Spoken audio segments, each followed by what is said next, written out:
नमस्कार, daily update में आपका स्वागत है। मैं आपके साथ हंसली आई नजर डालेंगे आज की खास खबरों पर।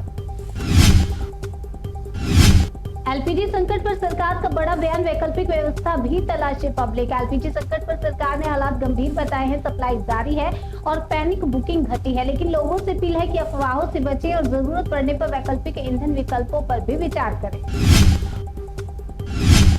देश विरोधी बड़ी साजिश का भंडाफोड़, सीसीटीवी और ओटीपी से चल रहा था जासूसी रैकेट, 9 अरेस्ट।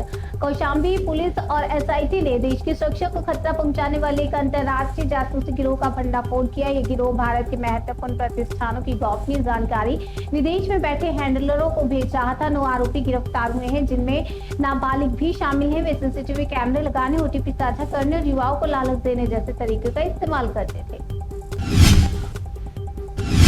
बागपत में कुट्टू का आटा खाने से एलियंस हुए 2 दर्जन लोग बीमार, एक ही परिवार के 6 लोग अस्पताल में भर्ती। बागपत में नवरात्र के दौरान कुट्टू के आटे से बना खाना खाने के बाद 2 दर्जन से अधिक लोग बीमार हो गए। मिलावटी आटे की आशंका के बीच स्वास्थ्य विभाग ने जांच शुरू कर दी है। मिडिल ईस्ट जंग तुरंत रुकने के आसार नहीं, ईरान की जमीन पर 2500 सैनिक भेज देगा अमेरिका। अमेरिका होर्मुज स्ट्रेट खुलवाने के लिए ईरान पर दबाव बढ़ा रहा है और कर्ग आइलैंड पर कब्जा या नाकाबंदी की योजना बन रही है। 2500 मरीन सैनिक भेजे जा रहे हैं, जबकि और टुकड़ियां भी रास्ते में है। लक्ष्य है तेल सप्लाई बहाल करना और ईरान को बातचीत के लिए मजबूर करना।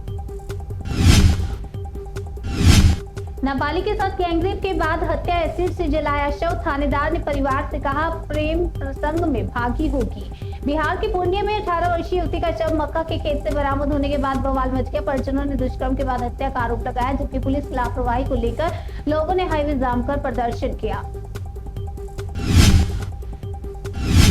जोमेटो ने बढ़ाई प्लेटफॉर्म फीस, अब कंपनी को रोजाना 48 लाख एक्स्ट्रा कमाई। मिडिल ईस्ट में तनाव के कारण गैस सप्लाई का संकट खड़ा हुआ है। इस बीच एलपीजी की आपूर्ति भी प्रभावित हुई है। सरकार ने कमर्शियल गैस की सप्लाई को रोककर घरेलू गैस आपूर्ति को प्राथमिकता दी है। इस बीच जोमेटो ने प्लेटफॉर्म फीस में इजाफा किया। नकली सोने का बिस्किट, 15 लाख की ठगी और अंतर्राज्यीय गिरोह के 4 सदस्य गिरफ्तार, 33 लाख का माल भी बरामद। छत्तीसगढ़ के सरगुजा में नकली सोने का बिस्किट देकर 15 लाख की ठगी करने वाले अंतर्राज्यीय गिरोह का भंडाफोड़ हुआ है। पुलिस ने 4 आरोपियों को गिरफ्तार कर 20,31,000 नकद, 100 ग्राम सोने के कड़े और मोबाइल बरामद किए हैं। आरोपियों ने शादी का बहाना बनाकर 200 ग्राम जेवर और नकदी ठगी की थी। मामले में आगे जांच जारी है। चंडीगढ़ में एलपीजी का संकट, गैस गोदाम के बाहर लगी लंबी लाइनें, बारिश ने बढ़ाई लोगों की परेशानी। पश्चिम एशिया में जारी संघर्ष के बीच चंडीगढ़ के राम दरबार इलाके में रसोई गैस का भारी संकट खड़ा हो गया है। गैस गोदामों के बाहर लोगों की भारी भीड़ जमा है, जहां लोग अपने नंबर के लिए घंटों से कतारों में खड़े हैं। प्रशासन के दावों के बावजूद जमीन पर स्थिति तनावपूर्ण बनी हुई है। डॉलर के सामने फंसा रुपया, 4 साल में पहली बार हुआ इतना बुरा हाल। अंतरराष्ट्रीय बाजार में डॉलर के मुकाबले भारतीय रुपया बुरी तरह से टूटकर 93 के पार पहुंच गया है। पिछले 4 सालों में यह रुपये का सबसे बुरा हाल है। पाक की नापाक साजिश, सेना की जासूसी के लिए दिल्ली से कश्मीर तक लगवा रहा था सीसीटीवी कैमरे। गाजियाबाद पुलिस ने पाकिस्तान की आईएसआई से जुड़े जासूसी रैकेट का पर्दाफाश किया। अब तक 11 आरोपियों को गिरफ्तार कर लिया गया। आरोपियों ने दिल्ली और सोनीपत रेलवे स्टेशन पर सीसीटीवी कैमरे लगाकर भारतीय सेना की लाइव जानकारी पाकिस्तान भेजने की योजना बनाई थी। मुख्य मास्टरमाइंड सुहेल मलिक और महिला आरोपी साने इरम नेटवर्क के संचालन में शामिल थे। बैन के बावजूद पाकिस्तान में लीक हो गई धुरंधर 2। धुरंधर 2 का फीवर भारत में ही नहीं पूरे दुनिया पर चढ़ गया है। यहां तक कि बैन के बावजूद पाकिस्तान में लोग इसके पायरेटेड वर्जन को ही धड़ल्ले से देख रहे हैं। जंग के बीच ईरान से डरा इराक, अमेरिका से कहा हमले के लिए नहीं देंगे सैन्य अड्डा। अराघची ने ब्रिटेन के विदेश मंत्री यवेट कपूर से कहा कि अगर ब्रिटेन अपनी सैन्य ठिकानों का इस्तेमाल यूएस को ईरान के खिलाफ करने देता है तो इसे ईरान के खिलाफ सीधी कार्रवाई माना जाएगा। प्रेमी से मिलने के लिए मध्य प्रदेश से लुधियाना पहुंची लड़की, अब पुलिस ने किया बरामद। मध्य प्रदेश की नाबालिग लड़की स्नैपचैट पर हुए प्यार के कारण 1500 किलोमीटर दूर लुधियाना पहुंच गई, जहां वह प्रेमी के साथ करीब 4 महीने तक रही। बाद में पुलिस ने उसे बरामद कर लिया।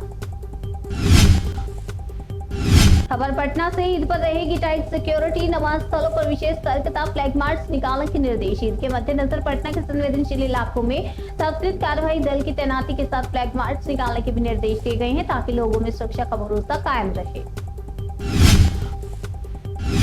सामान्य वर्ग की महिलाओं को 1500 रुपए, बेरोजगारों को पॉकेट मनी। बंगाल में ममता बनर्जी ने जारी किया घोषणा पत्र। सीएम ममता बनर्जी ने कहा, जो युवा बेरोजगार हैं उन्हें हर महीने 1500 रुपए पॉकेट मनी के तौर पर मिलेंगे।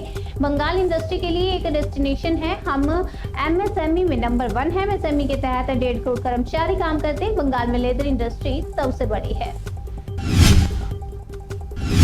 अलीगढ़ में खाकी शर्मसार रेप पीड़िता से सिपाही ने की संबंध बनाने की मांग। एसएसपी ने लिया एक्शन। क्षेत्र की नगला पटवारी चौकी में तैनात एक मुख्य आरक्षी इमरान खान पर महिला ने शारीरिक संबंध बनाने की मांग का आरोप लगाया है। सिपाही को निलंबित कर दिया गया है।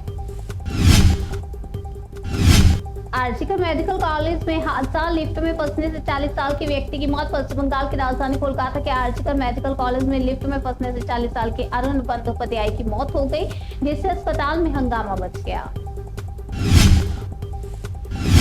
चीन के एयर स्पेस से वापस लौटा एयर इंडिया का विमान। दिल्ली में लैंडिंग। दिल्ली से वैंकूवर जा रही एयर इंडिया की फ्लाइट AI 185 को तकनीकी कारणों से वापस दिल्ली लौटना पड़ा। एयर इंडिया ने बताया कि इस विमान ने 19 मार्च के दिल्ली से वैंकूवर के लिए उड़ान भरी थी, लेकिन चीनी एयर स्पेस में पहुंचने के बाद फ्लाइट में तकनीकी खराबी सामने आई तो फ्लाइट को वापस दिल्ली बुलाने का फैसला किया गया।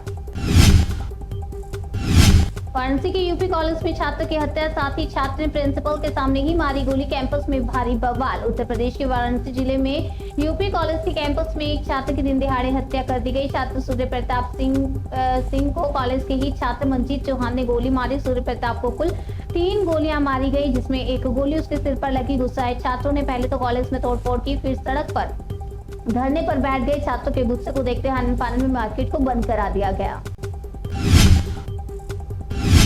नोएडा में आंधी तूफान ने मचाई तबाही, 20 से ज्यादा खंभे टूटे, कई गांवों की बिजली हुई गुल। एनसीआर में बुधवार से चल रही आंधी और बारिश की वजह से बिजली के पोल टूटने के मामले भी सामने आए हैं। दादरी क्षेत्र के कई गांव में 20 से अधिक बिजली के खंभे टूट गए हैं। डेली अपडेट में आज के लिए फिलहाल इतना ही। तब तक के लिए मुझे दीजिए इजाजत और देखते रहिए जनसेतु न्यूज़, जन से सरोकार।